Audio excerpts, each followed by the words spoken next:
Okay, everybody, we are working on 1.2 exponents, so we're going to go through these lesson. Remember, there's no calculator allowed unless you're told you can, so there are no calculators on this. So we're going to go through each of these steps to make sure that we remember how to use our rules from way back in Algebra 1. Okay, so the first one we're going to look at is called the, the product rule. So when you're multiplying these two together, if you really look at it, the first one is 3x's and the second one is x squared, so it's 2x's. Okay, so if we add those another way, it's going to be x to the fifth because we add 1, 1, 1, 1. If you even put a little 1 right here for each of these. Okay, so that's x to the fifth. So that's really what you're doing is you're taking that x cubed plus the square, and that's how you're getting that x to the fifth. Okay, so that means when I have x to the m times x to the n, I add those exponents. Right. The next one is our quotient one. And what happens with the quotient one is kind of like what it looks like. I'm going to just do the same thing. I'm going to make my numerator as x. That's very big, sorry. Let's see if I can do that again. So it's x to the fifth on top, so it's x times x times x times x times x. On the bottom, 1, 2, 3, 4, 5 on top, we have 2. And one thing nice, remember we can cancel, if anything's the same top and bottom, we can cancel those two. So what happens, we start to cancel this one with this one and this one with this one. So we'll wind up with an x cubed. So all we did was just take we subtracted. So we have x to the fifth minus the 2 from the bottom, and that means we got x cubed. So you're always going to subtract it when you look like that. So the rule is when you have x to the m, divide by x to the n, we subtract it. Notice that when we subtract, we're always in the numerator when we get done. Okay? We'll talk about what happens when we get negative exponents in a second. All right, next one is x squared raised to the, this is the power rule. And so what this is telling you, what you pretty much have here, is you have x squared 3 times. So you have this times this times this. Now again, if you had to break this all up, this means x squared is x times x. This is another x times x and another x times x. So you think about them, you have 1, 2, 3, 4, 5, 6. Okay, so yeah, we wind up with x to the 6, and that for us means that we multiply 3 times 2.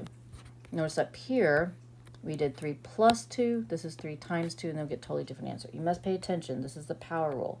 If you look how it's situated, something raised to a power. Okay, and so the rule is if I have x to the m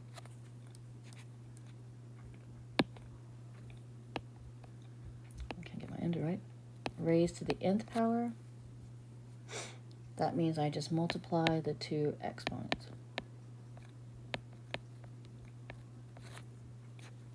I have a hard time writing my m's.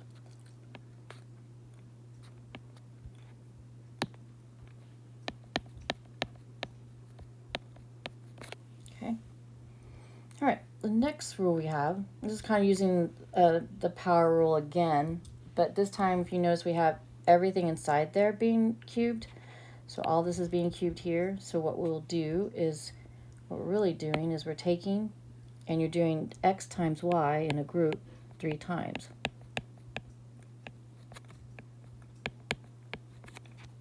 And if you think about it, there are 3 x's that are multiplied together as well as 3 y's. We can rearrange them because multiplication is commutative property. We can move them around. So that really means I have x cubed times y cubed. And you don't have to have the, I'm just going to show you, you don't have to have the dot there. That's just as fine. And so our rule here is anything raised to the nth, we can do m or n, means that I have x to the n y to the n. Everything inside there must be raised to that power. Okay, again, using the same kind of rule, but this time we have a fraction inside here. Okay, so this fraction is going to really be written twice. Multiplied together. So on top we have x squared, and on the bottom we have a y squared. Everything's being raised to that too. And so the rule is pretty much kind of like what we had earlier, but this time it's with a fraction. Anything raised to the nth power can be written like that. All right, now the next one we're talking about, we don't really have a meaning, so with that negative exponents, when you see those negative exponents, you want to make sure that you are getting rid of those. We don't really like those exponents around. We want them to be positive. So there's kind of a couple of rules. So what happens with a, there's not really like the other one. So when it happens with a, if I see it in the numerator, this is in the numerator, if I put it over 1, then I'm going to move it to the denominator, and my exponent changes to a positive. The second one I'm already in as a fraction for b, so I'm going to now make it move to the numerator, and now it's positive. Okay. So the rule is if I have x to the negative m, that means I have to move it to the denominator, and it becomes positive. And then when I have it in the denominator, I want to move it to the numerator, and again, it's positive. Okay.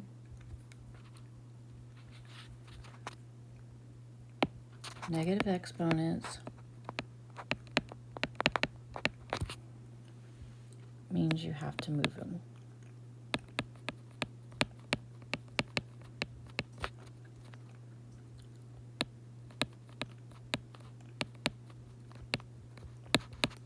Okay, you don't want negative exponents. All right, the last one, again, if you look at this, if I use my rule, right, I can use my rule, and I can say that this is x squared. I'm going to use my quotient rule.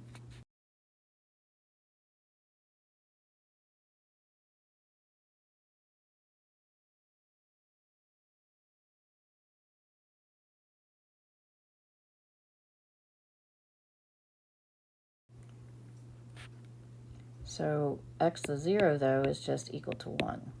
Well, hopefully you saw right here, anything over itself is 1. So this automatically is 1, but this is just using the rules to prove that that's true. That's all that is, okay? So anything raised to a 0 power is 1.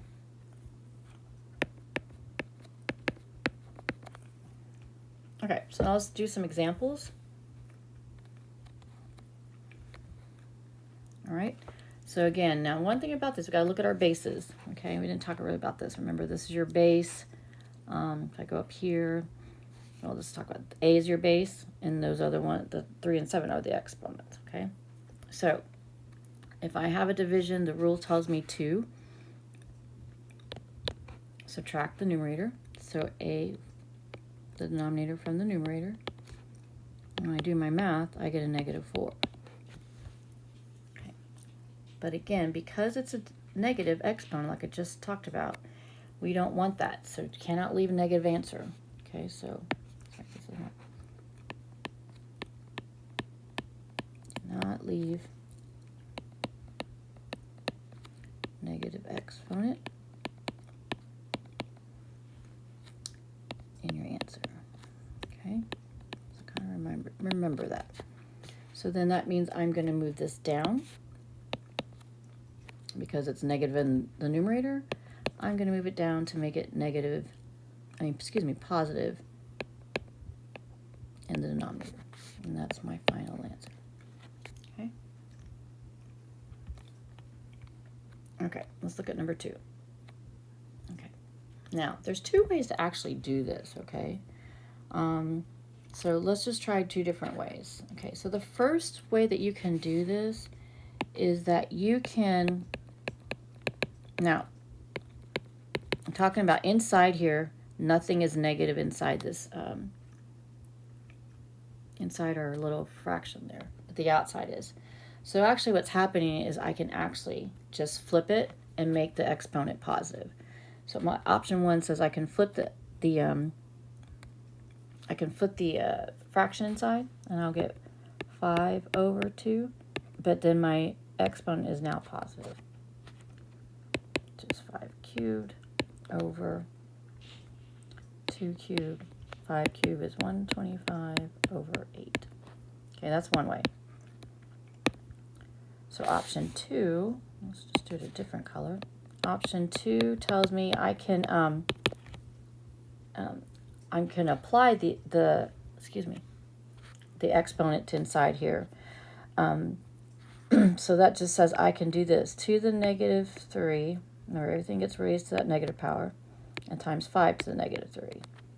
Well, before you want to find your answer, you just want to move things, okay? You want to move this one up and this one down.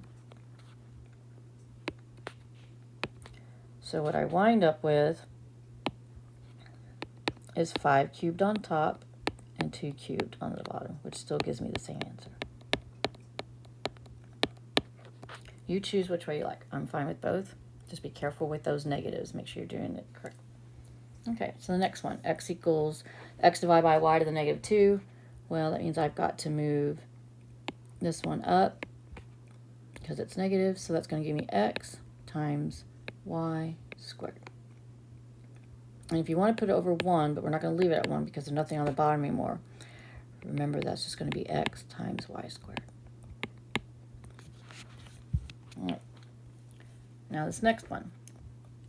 Remember earlier up here we said that everything that's being raised to a power must be raised to that power that's inside the parentheses. Everything. So be careful that you do both. You got to do to the 3 as well to this. So make sure that you do that. I highly recommend that you just write it out first and then multiply it out. So 3 to the 4th times x. So negative 2 times 4 is a negative 8. So now 3 to the 4th is 81, and x to the negative 8 must go downstairs. Okay? So x to the 8th. Okay. All right, number 5. The best thing to do with number 5 is to get rid of anything, almost like your order of operations, get rid of this exponent first, and then multiply those two together. So it's still going to be the same way. So we're going to multiply everything in there is going to be raised to that 3 for this first one. So we have 3 cubed, and then 2 times 3 is 6. And I'm taking just a few steps. I'm going to take as many steps as I think y'all need. Obviously, if you know what 3 cubed is, you can automatically change it. But 3 cubed is 27. And then I have x to the 6th. And I'm just going to rewrite times 2x to the 3rd. So all these got to be multiplied. So the numbers can be multiplied together. So I get a 54. And then these two are going to be combined. But remember, I have to add these. This is really x to the 6th plus 3, not multiplication. So I wind up with x to the 9th.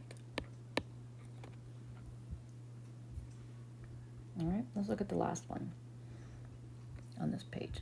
All right, so we're going to raise that again to the power that's out there. So all we have to do is multiply that to that. So we're going to get 4 to the 6th over 4 to the 5th.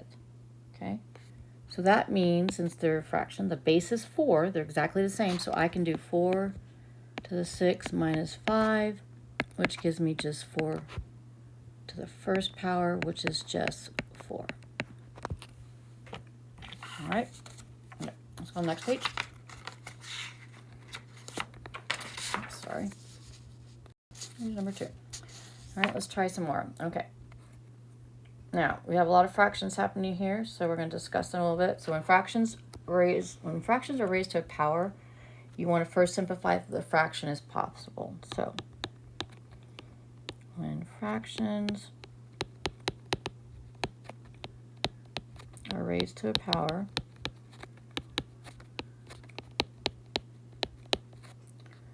first simplify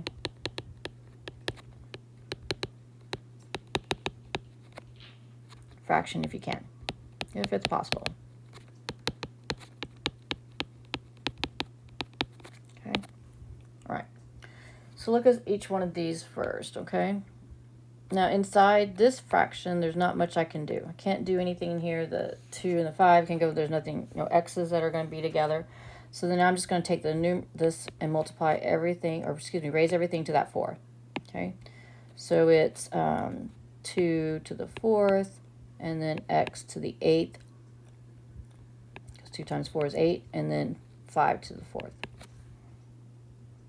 Okay, and so 2 to the 4th is 16. X to the 8th over 1, 625. If you cannot simplify the fraction, then you're done. You will have to use, you will have to memorize some of these powers here, like 5 to the 4th, so forth. You cannot use your calculator. Okay. For number 8, the best thing to do is to simplify what you can inside before you do anything else. Like I said, this is not the same as our example of our notes in the very beginning. Inside, we have something being raised to a negative power, so you can't just kind of like do all this flipping around and make it, I can just do it real quick. You got to do what's inside first, okay? So I've got to take that negative exponent, and I'll move it down here. Z squared stays on the bottom, and then there's just a y on the top. But don't forget, I'm still raising this all to -2. Now that everything inside is positive, I can do the flip thing that I did earlier, okay? So this is all going to flip to x times z squared over y, all being squared. Now it's a +2.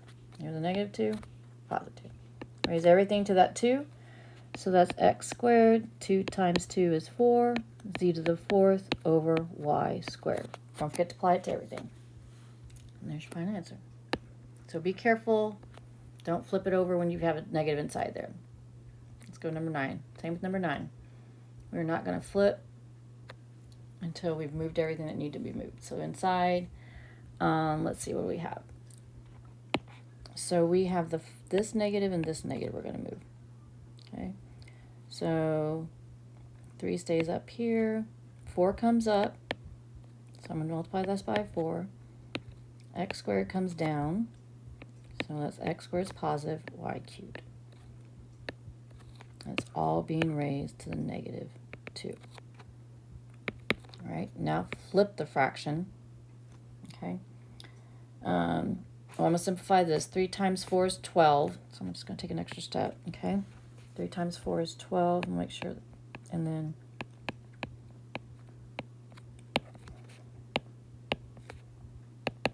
now we can flip it.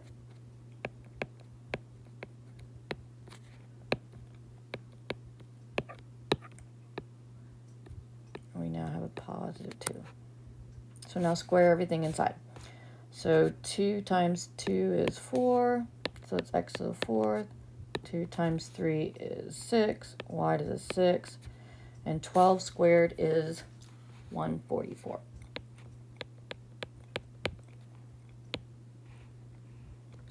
Okay.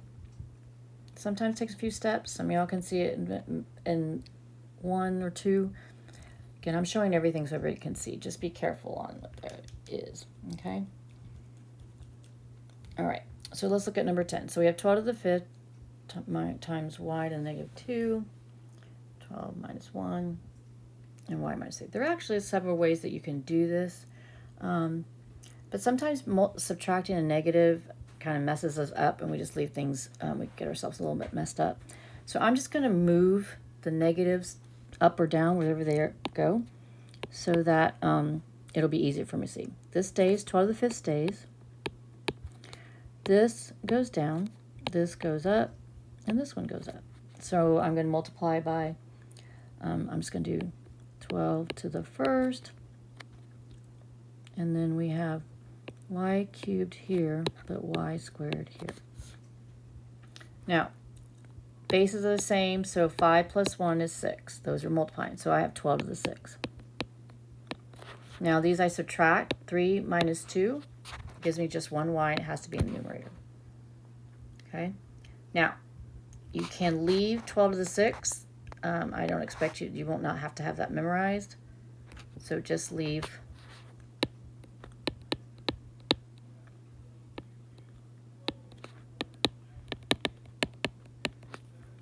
Okay. Okay. All right. So let's look at the next one. Okay.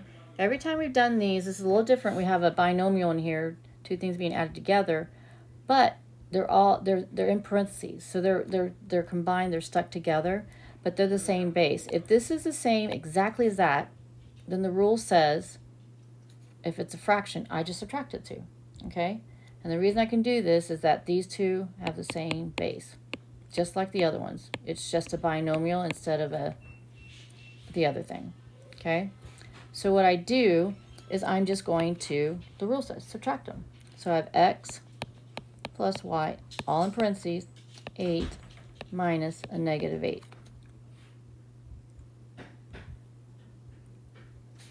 So that equals x plus y. Well, minus a negative is, we know it's plus plus, so this gives us to the 16th. And it's got to be in parentheses.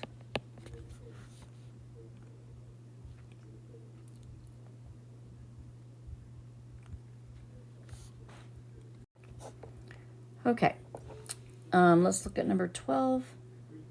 Again, what I would do in here is just, we don't have anything to do within each parentheses, so I'm just going to raise everything to the power. Okay, so let's see. Okay, so let's raise everything to the negative 5 in here. So negative 2 times negative 5 is a positive 10. Negative 3 times negative 5 is a positive 15. Negative 4 times negative 5 is a positive 20. All divided by, again, everything in here raised to the power. So 2 times 5, we have a to the 10th. 3 times 5, we have b to the 15th. And then c, 4 times 5, we have c to the 20th. Now, if you notice, it's exactly the same at the top as the bottom. We have a to the 10th over 10. 15 over 15 the b's, and the c's are 20 over 20. So this actually just equals 1. Look at it as a fraction. Anything over itself is 1.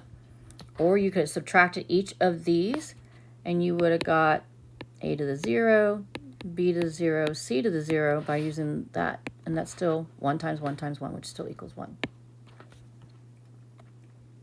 All right. Now, these you have to know without a calculator, so we're going to go over these. I'm going to write these out. Okay? Obviously, all your perfect squares you have to know. So, so 11 squared is 121. Let's just write this. 12 squared is 144. 13 is 169. If you know 13, then you just transpose the two last numbers and you get 196 for 14. 15 squared is 225, and 20 squared is 400. Okay? 1 cubed is 1. 2 cubed is 8. Remember, it's 2 times 2 times 2. And then 3 times 3 times 3. That's just a little messy there.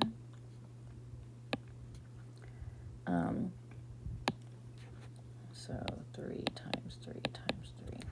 27. 4 cubed is 64. 5 cubed is 125. So you do have to memorize these. 1 to the 4th is 1. 2 to the 4th is 16. And 3 to the 4th is 64.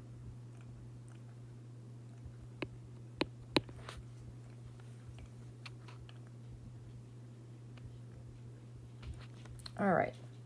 Let's go on to the next page. Okay. I'm going to do rational, excuse me, sorry. I keep going thinking it's the next page. Rational exponents. Okay. So last section. Okay, so rational exponents, we should call fractional exponents. So we can change them back and forth and so forth. So when you see x to the 1 over n, that is actually a radical, okay? So that's x, okay? and then the n, that denominator is always there, right? Okay, so we have x m to the n, m divided by n, excuse me. And so we have, when we write this, it's going to be the radical, and that's a radical, it's a radicand, and then all raised to the n. Okay, so remember this is the power,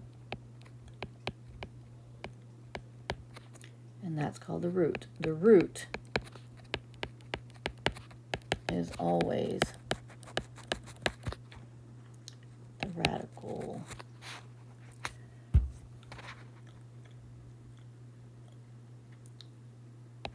I said always outside the radical sign. Maybe that helps you to remember where it goes, but the denominator is always that way. Okay, so when we do these problems, so we're going to just write them two different ways. If you don't know what 25 to the 1/2 is, we don't get to use a calculator, but if we change it to a rational exponent, then we can see that it's going to be 25. Now I'm going to put the 2 here, but remember, if I just have this symbol, that's square root. Because there's never, I'm taking the square root of that. So what times itself times twice gives me 25. 5. 5 times 5 is 25. Okay? All right. So here we have 8 to the 2/3. Okay? So again, this is going to be the 3's here. 8's inside. I'll put the 2 in different color, and 2's on the outside. So we first want to do what's inside here. It makes it easier, then raise it to a power. So the cube root of 8, so what number do I multiply itself 3 times? Gives me 8, so it's a 2. But now I got to put that square up there, so my final answer is a 4. Okay.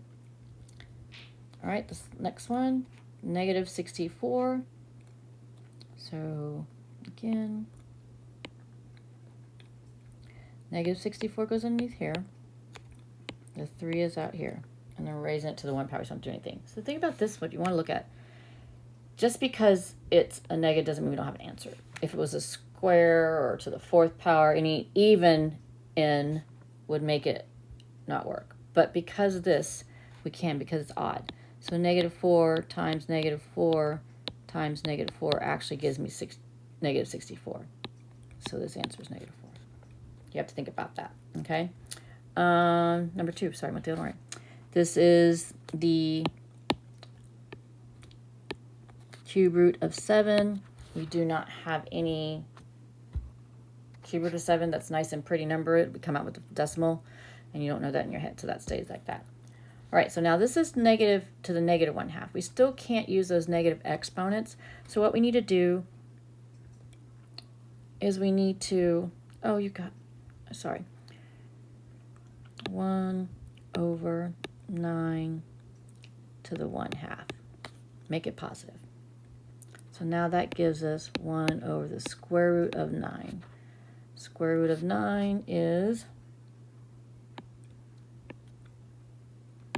sorry, square root of 9 is just 1/3, so the answer is 1/3. Now these next two, you can kind of use some mental math with that. You might be able to see it. If not, you can still use anything that you want. But if you did it with mental math, this would be 9 to 3/2 is actually 27. So this is 27. Let's see why it looks like that. So if I have 9 and I have the square root of that, excuse me, not the square root, I just leave it blank. It's being raised to the 3rd power. So inside square root of 9 is 3, and I get 3 cubed there. Okay. So again here, this would be 1/25 if you did mental math with it. So let's look at how it breaks down. So if I move that down to the denominator, because it's a negative exponent, this is 125 raised to the 2/3. So again, this will be 1. Okay, so we have 125 in the radical, and that's a 3 out here, but it's all going to be squared. And the square root of the cubic root of 125 is 5 squared. So that gives me 1 over 25. All right, let's use the exponent rule to help us simplify these. I don't know why this keeps showing up. Okay, so now what we do is we use the exponents. It can like make it easier. We don't really maybe have to do all this extra stuff up here. We'll go from there. Oh, I'm sorry, I missed this one up here. So if I have this one right here, this negative is on the outside, it's not on the inside. Okay, so if it's on the outside, all right, just the 4 is being affected, not the it's not a negative 4. So I can write this as a negative, okay? So this is going to be 4, square root of 4 to the 5th power. So the square root of 4 is 2. So this is negative on the outside, 2 to the 5th power, and 2 to the 5th power is 32, actually. So the answer is negative 32. Sorry, I missed that one. Okay, let's look at this negative. We're going to use the exponent rules that we learned at the beginning to help us remember and help us to solve for these, okay? The rule tells me if I'm being raised to a power, I multiply. So I have x to the 15th times 1/5. Okay, well that just cancels to x cubed. So now I didn't have to worry about radical signs or anything like that. Okay, same thing here. Everything is raised to the 1/2, even the 16. So it's 16 to the 1/2. I'm going to just do that one for now. So 8 times x, 8 times 1/2, 10 times 1/2. Okay, so you might be able to do that in one step. Now this means the square root. Remember, if you just have this, that's automatically the square root. So square root of 16. And here, what's half of 8? X to the 4th. Half of 10 is 5. So my final answer is going to be 4 times x to the 4th, y to the 5th. All right, last one. Okay, again, raise everything to that third. You can move this if you want to now, but I'm going to try it without, because you don't always have to move it like we talked about before if you raise everything to the 1/3. We talked about that. So 6 to the 1/3, so I'm just going to write it so we can see it. Okay, and on the bottom we have 125 raised to the 1/3 times y to the negative 3 times the 1/3. Okay, so 6 times 1/3 is actually 6 over 3, which is actually x squared. 1/3 of 125, so that's the cube root of 125, which equals just 5. And negative 3 to the 1/3 is y to the negative 1. Now we have a negative exponent. We need to move that. So our final answer is going to be x squared times 5, y to go up there. And that's it. Okay? All right.